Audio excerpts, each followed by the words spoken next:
Hey, Mark. How you doing, buddy? Time for part two. Yeah, here we go. All right. Good. Great to be We'll here. be back in a couple seconds. We just got to get squared around. Hey, everybody. Welcome to Archaeology 101. This is part two, 101, part two of what we started a little bit ago, and that's the crossovers between North America's ancient past and the movement of Europe from across the ocean into the new land, the new country, and the conflicts and the meshing that took place between the natives and the Europeans. So what we're going to do, we're just going to enjoy, talk about, look at some of the stuff. This is certainly not about me today. It's going to continue with Roger. But I did bring a few things. I had mentioned a couple of them before when we got together. In the beads, I didn't mention where I got them. But basically, some of these were acquired from some Lakota people quite a few years ago, back, I believe, late 70s in the county, early 80s. And then others have come from archaeological finds, people I know that dig and have come out of the ground. So that's what we're looking over here. Come in this direction. This is a replica of the trade or throw axes that were going on in historic America, probably the 1800s. And so this has never been used, and it was just made a while back. But contrasting the Iron Age to the Stone Age. And this piece was made by a Lakota, and I traded him 10 mink skins for this. I think I got taken because they were all tanned at Pepe Brothers out in California, if you know where and who they are.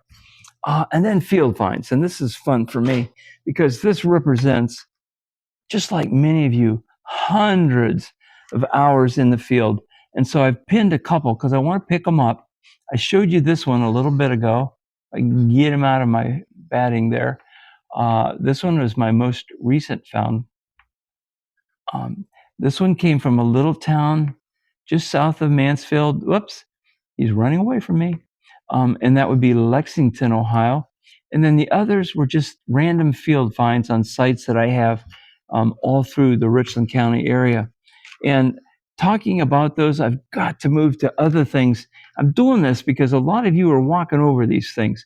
Probably the gun flints are some of the toughest things to separate from debitage into the possibility of something other than that. I've used the word geometrics, which is just my word saying there's geometry here that goes beyond nature's randomness. And if you notice, each one of these has kind of a telltale square or rectangular part. And this is what your eye will see on the ground. It's going to see that rectangular shape. And this would be a blank. This is pure flint, similar to what comes out of the British Isles. And this is what it looks like before they start using it in their flintlocks. This is a very, very old flint that was in one of the earliest flintlocks. And along with historic artifacts are the slate pencils that are indicative of the 1800s into the very earliest of 1900s. And then we have over here, we have clay pipes. And that's a lot of years of walking that you're looking at right there. Some of them are old, some of them are current. My grandmother, and I'm really not that old, my grandmother used a clay pipe when she wasn't smoking her corn cob. So anyway, there's just such a diversity in these pipes. And to find a bowl in one piece, what an absolute joy. For me, most of them look like this, and this one has been smoked. And you can see the impact of the heat and the charcoal on the pipe. So that's there. A lot of times what you're going to find are these in the field. And one of my buddies said, why are these so, not just the fact that they're out there, but they're so randomly, but about the same size like that. And when I was back in the day, when I was playing soccer in England, we went to a pub and they had a wall rack of pipes. And I'm like, oh man, who's going to want to smoke one of those after somebody else? And the lady that was serving it said, no, what they would do is pick up these pipes, they'd snap the very end off, and then they'd smoke it. put it back up. Next person, snap the end off. And so it's very likely that this was going on our frontier. Who knows? Anyway, so these are just some of the fun things that I brought in, and basically that's it. Our first shot at this, we were looking at the person. We were looking at Roger, and I know that you could feel his heart, soul, the bloodline with his past people. And so we got to know a little bit about this guy, enough to know that he's weird, wonderful, and crazy, and we love him. But now we're going to look at things. Now, I brought in a lot of field finds and some things that I acquired along the way. But slipping on down the line, Roger, do we want to start with you, buddy, what you're wearing, or how do you want to look at Well, this? yeah, I can talk a little bit about our material culture. Basically, in the 18th century, we were done wearing brain tan deer hides and hides once we had contact with Europeans. I don't know if you've ever worn a shirt made out of brain tan deer hide. It's if it gets wet and it dries, it'll dry in the last position that you were in. It's not very comfortable. But when we had European contact, there were wool and linen and things, and we depended heavily on Europeans to get all those things. Basically, everything that I have on that came from Europeans, all the silver. We would do some things. We would get this neck knife. Now, this is decorated with porcupine quills. Now we would tan the hide, and we would work with the porcupine quills to get that. But in order to get the knife, we would have to get that from Europeans. And where that amber bead came from, I have no idea. But that would be another thing that we got from a European. But we could decorate those things with the porcupines that we had around here. And along with that, we would, this is a pair of my leg ties. And there again, it's porcupine quill work on there. Those aren't little beads. Those are naturally dyed porcupine quills that have been flattened, and that is a real art. Did you do that work yourself? No, heck no, I can't do that. Okay. I have some very talented friends that are able to do that. I attempted that at once, and it didn't take me long to know I'm not ever going to do that. And there again, this is an old beat up bag of mine that's seen a lot of years, been in a bunch of movies, but there again, the decoration on that is quill work. Is that what they would call possible bag? Yeah. Mm-hmm. And this is just a bag we carry our paint in or whatever. But those things we could get on our own. We could, brain tan a deer hide. We could get the porcupine quills. We could dye it with natural dyes. But then we could also use dyes that the Europeans supplied. Okay. Cochineal, which made a red dye, and vermilion. We would get that from Europeans to dye with. But all the silver I'm wearing all came from European traders, French and English traders back in Philadelphia and Boston. And I can read to you some of the things from trade lists that tell you all about what the traders were having their merchants make for them to take to Indian towns to trade. And it's unbelievable the amount of silver, jewelry, and silver, all the armbands, cuffs. These little brooches right here, they're called ring brooches. These were made by the hundreds of thousands in the 18th century, and they served no purpose except decoration. They just made this shirt prettier. But we could also take them off and trade them for other goods. We could take some of those off, give it back to the trader for coffee or sugar or alcohol. So we desired this a lot, and it was mostly done by the men.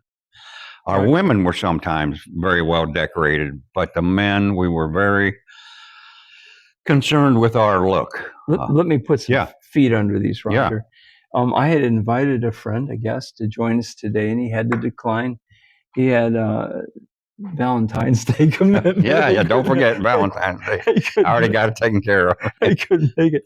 But Mark lives up in Lakewood, and he metal detects the Sandusky River and the Maumee River. Oh, And yeah. in the Maumee River, when you see the collection of his trade Oh, yeah. silver, it's just filled with these, Roger. Yeah. Different sizes, too. Oh, my. Yeah, they get big. They're small. Some very small. But on very small stuff, you'd have to put it on silk because it's in order to put this on, the silk or the material has to go through that hole, and then that has to go through the material, and then now it's attached. Okay. Now, sometimes they wanted it, but the material was too thick to go through the small little hole, so then they would sew it on. But most of the time, it was attached like that.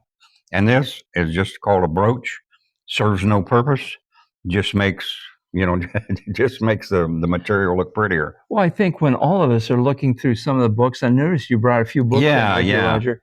And I did too. Let me just mention one of my books real quick. Sure. Because I'm fascinated with beads, and I wrote it down because my memory, it's really good, but it's really short. And the book that you can look up on the internet, it's called A Bibliography of Glass Trade Beads in North America. This is the name of the bibliography. These are the authors. And I encourage you so much to go there. It's going to open an entirely new world to you, all about the beads, where they came from, who made them, how relevant they were. So this is my heads up. Okay, brother, you're on. Yeah. A few days ago when we were here for part one, I told you about my dad's people, what were called the Carmel Indians of Meigs County. There was also another group of Melungeon people that lived in Highland County, Ohio. And this book was written about them. And I just got that not recently. And it's very informative about the Melungeon community in Highland County, Ohio. Gives a lot of names, gives a lot of information.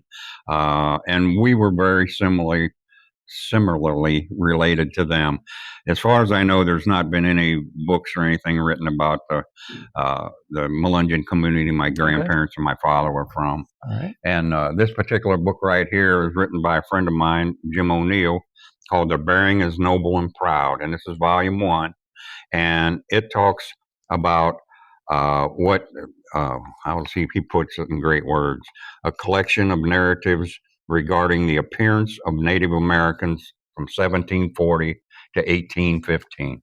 And this isn't something that Jim wrote. These are all narratives, first-person narratives from military journals, missionary journals, of descriptions of people who were there, people who lived with the Indians, who saw the Indians, who traded with them, and describes what they look like, what are they wearing. And this is his second volume 2, which is a list of trade goods from different traders, what they're ordering, what are the Indians wanting. There was a time where there was certain guidelines on how to make shirts. Some of them with ruffles, some of them without ruffles. No color green this year from traders. And this particular book. And who's book, that good-looking person? Well, yeah, this book is the very first edition of Robert Griffing's The Art of Robert Griffing, and that's me on the cover about 30 years ago. Griff always made me look better than what I actually look like. But Griff's got 3 books out of his artwork, and if you want to see in artwork what 18th century Eastern woodland Indians look like, men, women, children, in canoes, in village sites, going to war, not going to. He's a tremendous artist and very well known and respected in the historical community. So I brought those books along just for references to. Hey, Roger, I just noticed something. What's that? As I'm going through it, she's wearing a knife also. Yes. Just like you. Mm-hmm. Yeah. We didn't have pockets. We wore mostly breech clouts and leggings.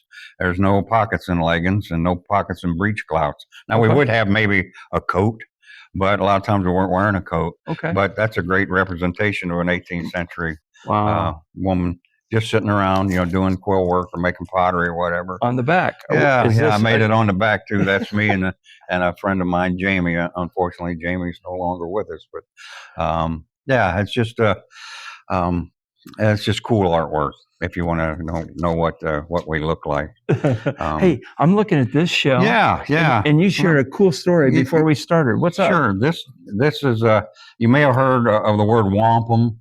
It was a reference to money, kind of like 18th century stuff. Before Europeans came, we were decorating ourselves with things, with stone, gorget type things, and when Europeans came, they brought beads, which was great. But before that, we wore what was called wampum, and this is actually an original strand of field found wampum. A friend of mine in New York does a lot of field hunting, and he gifted me. I mean, he found those one at a time. I didn't find a string of them. More than likely Iroquois? Probably. Okay. And wampum comes from that quahog clamshell. And the purple, which there's not a lot of purple in a lot of, they would make beads out of that purple and the white, and the purple was more valuable than the white. Well, it didn't take long before once Europeans got here that they saw how much we desired this wampum, that they would go to glass factories in Czechoslovakia and Poland and other countries, and they would reproduce glass wampum. It was bigger, shinier, and already had holes in them. So once we got access to that, we quit making them like this, Okay. because in the trade list you can see where they're ordering barrels of it, barrels of they called it black wampum, but it was actually the purple color. Okay. And this is just a thing that we wore around our neck as a. This makes me think of being back in a little eatery on Cape Cod, and we're eating steamers. Well, and it's coming out of the shell. You know where that shell came from? No. Captain John's restaurant in Williamsburg, Virginia. I think it was Captain John, Captain something. But they had quahog clamshells on the buffet, and I really didn't like them. But I got some off of the people's plate that left. They left them there. I picked up half a dozen of them. But anyways, that's what we made wampum out of. But getting back to the silver part, once we desired a lot of jewelry. The men did, and we were very well decorated. I mean, we decorated ourselves up pretty well with silver, and it's unbelievable when you read the trade lists how many thousands of dozens of these particular items were made, and they were made by English and French silversmiths, and it's very time consuming. And we're not talking about just one silversmith making this. We're talking about a silversmith who has who knows how many dozen indentured servants working for him and producing these things for the trade. Now, Roger, when we were talking, I had mentioned the date on this piece is 1666. That's probably Spanish, isn't it? It is. The Queen of Spain is on it. It's got a hole. It's been perforated. Oh, yeah. But it's been crushed. And you mentioned something about the Europeans were squeezing these things. They would put them in between rollers. They would put coin silver. This is coin silver. That's a silver quarter that I heated up and beat with a hammer. Well, it's still pretty thick. Well, they could do that with Spanish silver, beat it till it flattened out, and then they would put it in between two rollers and a hand crank. And as it would go through the rollers, it would flatten it out more. And then they would bite down on the top of that. I mean, tighten that up a little more, thin it down until they could get sheet silver, sterling silver. And then in the process of making these things, they would have a pattern, like say this, a pattern. They would set that on that sheet silver. They would take a hardened awl, and this is used to do scrimshaw work, and it's also used to scratch that material. We would scratch that design in there. Once we scratched that in there, we would take a drill. And that's not a very big drill. Was there hand drill? Was there There was no Dremels. There was no, and we would drill a hole through every opening. Every opening, we would drill a hole. Once we have that little hole drilled through there, we would take our hand saw And I don't know if you can see that blade or not, but it's about the size of a hair.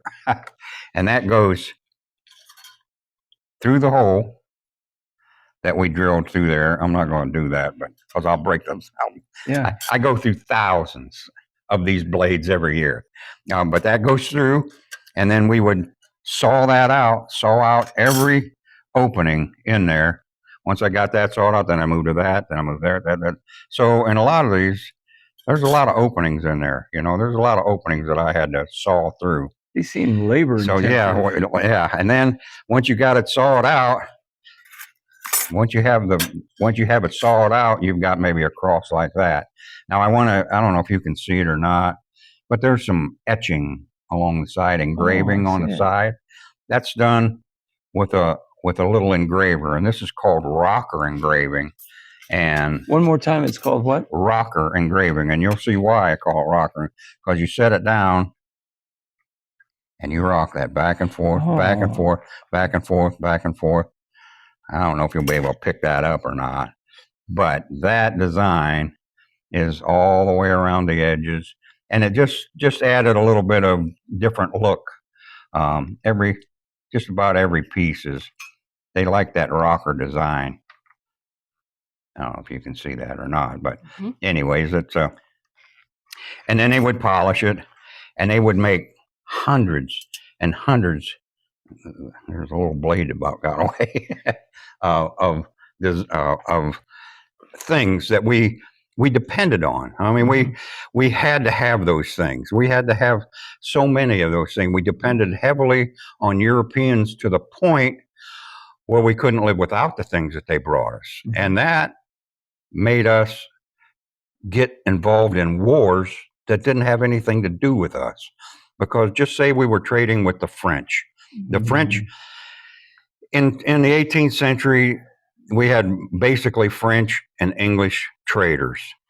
The French were interested in the deer and beaver hides because there was a lot of money to be made back in France for the hat markets. They were not interested in land. The British were a little bit different. They were interested in the deer and beaver hides, but they were also interested in procuring land. So say we were trading with the French that were coming from Detroit, or their traders would come down in several wagons just full of pots and pans and axes and sugar and coffee and alcohol and clothes and just everything. And we were living pretty primitive before we met white people. They had guns and tomahawk. They had all those things. We still had stone tools. We were still pretty primitive until boom, the traders showed up with all these good things. Well, then after a while, our women, they want to cook on copper pots. They want to cook on iron pots. We're done with the clay pots that they break and all that stuff. And it's kind of like today, like what would happen if they took away our microwaves, our electric range, like today, tomorrow, you're going to start cooking on a stove that you got to put wood in, it would, you wouldn't like it too well. You're washing your clothes with a rock and, down at the river, and so when maybe France goes to war with England, now it's not safe for the French traders to come here because they might get, attacked by the British and all their stuff gets stolen. So now they say, well, we can't come here anymore. And it's like, our world just stopped, and the native people say, "What do we got to do to fix that?" Well, you got to escort us or whatever to make sure we could get the traders to come back. So we didn't have a beef with Great Britain or France, but now they say, "Well, you join our side, we'll keep our traders coming, and you can if when we win, you get some spoils." And so we got kind of sucked into this because we couldn't live without this. We couldn't live without this stuff. So, and that was one of the bad things that happened with trade. But we had plenty of deer, we had plenty of beaver, and that's what the Europeans wanted. And we would trade for how much does this cost, and it'd be so much. We still use that reference to money in today's world. Like they say, how much is that book? Well, that's $20. 20 dressed buck hides is what we're still using that word today when we refer to money was, how much was, these earrings and Roger, I have a question. Yeah. The wool blankets that I see, they have these marks on them. Hudson Bays or whatever. Yeah. Like they'll have That was for a the 4 mark thickness. or 3 mark or a half. What is that? That was the quality of the blanket. Like it has to do maybe with the thickness of the blanket, or I'm not a real. I don't know that much about those blankets, but I know that some of them, the more marks are on them, the thicker they are, the heavier they are, the more expensive they are. But the trade was a big deal, and it's hard to imagine how much we were trading for. I can read. This is a list from Sir William Johnson, who was a trader out of New York. Um, probably was probably the first millionaire in the continental United States in the 18th century, and his native name I can't pronounce, but it was called Big Business. Because he was a businessman, but he was really friendly with the Six Nations people and the Mohawk people in New York. I mean, he had Indians sleeping on his floor in his home, and he traded fair, and he intermarried with them, had a couple of different wives, Mohawk women, but he was really a fair guy, and they trusted him. And he supplied, I don't know how many traders he had working for him, but he would place orders with blacksmiths, silversmiths, tailors, tins, coppersmiths, anything that you could imagine in Philadelphia and in Williamsburg and places along the eastern coast. He would order things, have them brought to New York, and he would supply his traders in wagons, horses, and goods, and say, "You go to the Shawnee towns, you go to the Delaware towns, you go." And some people were coming to Ohio with his goods, and he would keep track of all that. And all they wanted in return were deer hides and beaver hides, and they bring them back to New York. He gets them to the coast, and if they could make it all the way back to Europe safely, he made a lot of money, and he did. And I've got a trade list from his that I think might have came from one of Jim O'Neill's books. This is in 1764, and this is a list that he sent to King George III in England with his tax payment, because he had to pay taxes on all the stuff that he bought and sold, because he still worked for the crown. So he had to send King George this money and this list.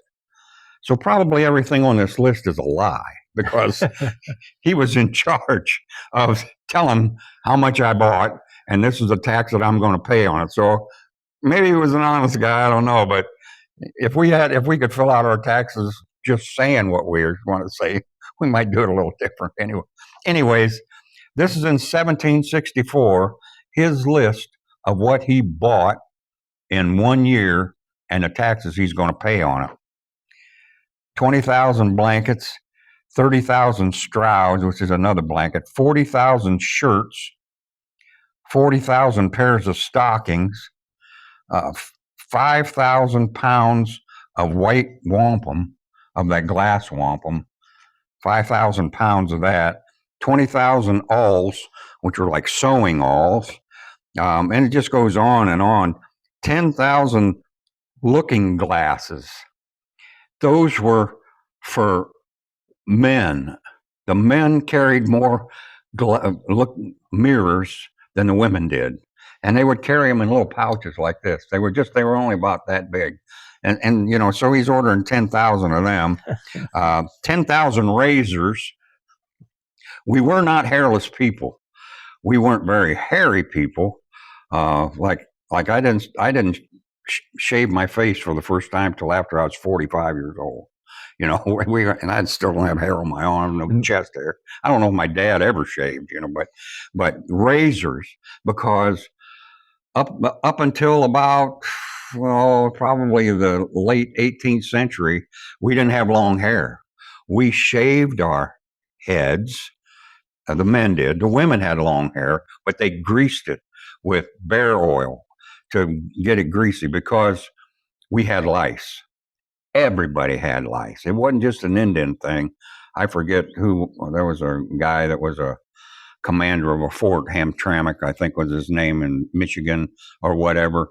And he wrote in his journal, he said, even though my men are out on maneuvers, it's as if the barracks are alive with the movement of lice. Oh no. Yeah. Oh, no. So, in order for us to get rid of the lice, as men, we would shave our heads. That was common for 75 years, shaving our head except for a small patch of hair called a scalp lock on the back of our head.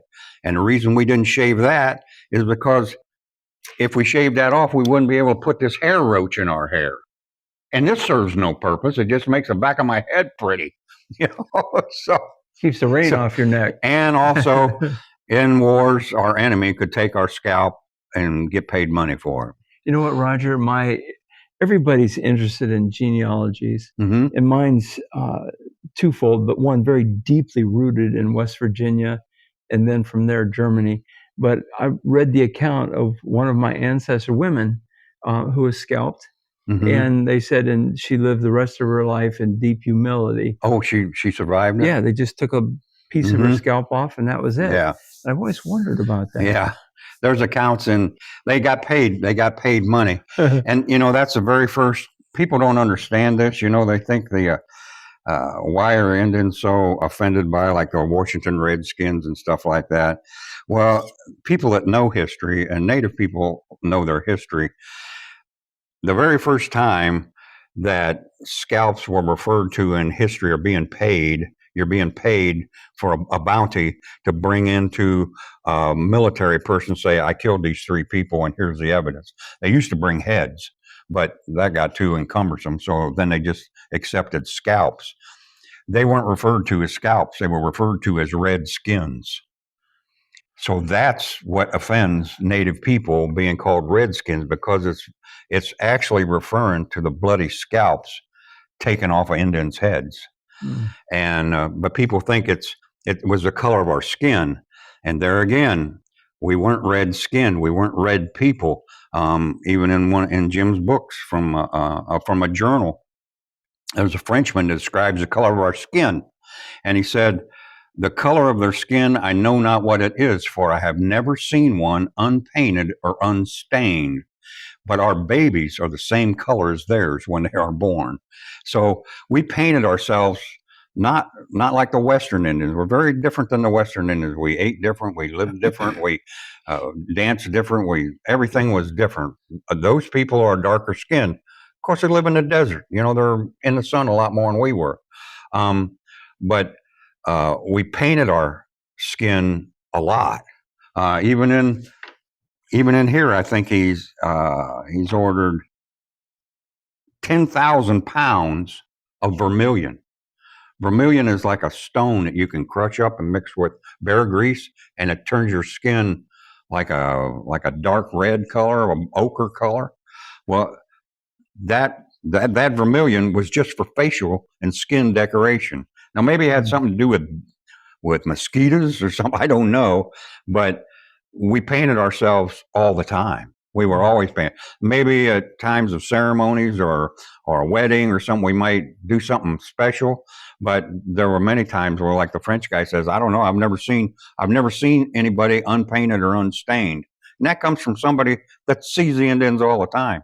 So he said, but their babies are the same color as ours. So he said, I don't know what color they are. Hey, Raj, how about if I would love to have part 3, 4, 5. Yeah, I know. Let's do this for today. Sure.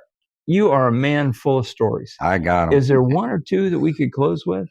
Well, I'll tell you one about Chief Hendrick and this Sir William Johnson. Chief Hendrick was chief of the Mohawks and a very influential guy. Chief Hendrick loved to wear British officers' uniforms because they were cool, with the gold epaulets and the gold buttons and tricorn hats, and any painting or drawing you see of Chief Hendrick, he's dressed like a British military officer. Of course, he's got his nose pierced and his ears stretched out and all kinds of things that we did, but he's got British clothes on. Well, evidently, Sir William Johnson, when he sent his taxes in to King George III, King George III was happy. Like, wow, we're selling a lot of stuff. So he commissioned to have this fancy coat made for Sir William Johnson. and we don't know exactly what it looked like, but it said it was gold embroidered, and so it's made by for the king to give to Sir William Johnson. So Sir William Johnson gets his coat, and it's pretty fancy. Well, Chief Hendrick happens to see that coat, and he's astounded, like, "Oh my gosh, that is beautiful!" And not long after Sir William Johnson gets a coat, Chief Hendrick comes to him, and Chief Hendrick is in control of 600 or 700 Mohawk warriors. I mean, he's a chief. He's a big guy, So, but he comes to Sir William Johnson, and they're buddies. They're good friends. And he tells Sir William Johnson, he said, "I had a dream." And Sir William Johnson knows that Indian native people kind of think a lot about dreams. He said, "I had a dream that you gave me that coat."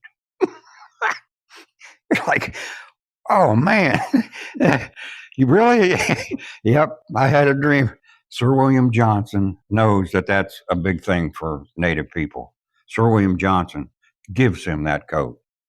And who knows how long he has it? Who knows where it's at today? But it was about a week later, Sir William Johnson comes to Chief Hendrick and says, "I had a dream that land on the north and south of the Canada River in New York, that you gave that to me. This is a huge chunk of property that now belongs to the British government, got by Sir William Johnson." And Chief Hendrick knows, I got to do it. So he gives him that land. But then he says to him, he says, I don't know the exact words, but he said, "Henceforth, I think it is best that you and I should dream together no more forever." Well, I just found out not long ago that the next year Sir William Johnson did so well that he paid Chief Hendrick for that land, Oh my. a fair price. Oh my. So that's the kind of guy he was. He knew he kind of got ripped off with the coat, but he retaliated with getting a big old chunk of property. But he thought, I think I got the better of the deal. But you know what? I made a lot of money. I want to keep them happy. I'm going to give the Mohawk people a fair price for that. That's and not you know good. what? We want to keep all you happy. Mm. So somewhere down the trail, I guarantee you, Roger will be back. My friend up in Lakewood will bring in his collection of trade goods. That'd be cool stuff to see. Yeah. And it'll be neat because you have information that he doesn't have. What's interesting is that Mark almost has a photographic memory, and he's gone through all the Jesuit priest journals. Mm-hmm. And he's better than Wikipedia on the computer. Good for him. So from Roger and from me, we say thank you so much for spending the last minutes with us. And I guarantee it, we'll be back. All right, great.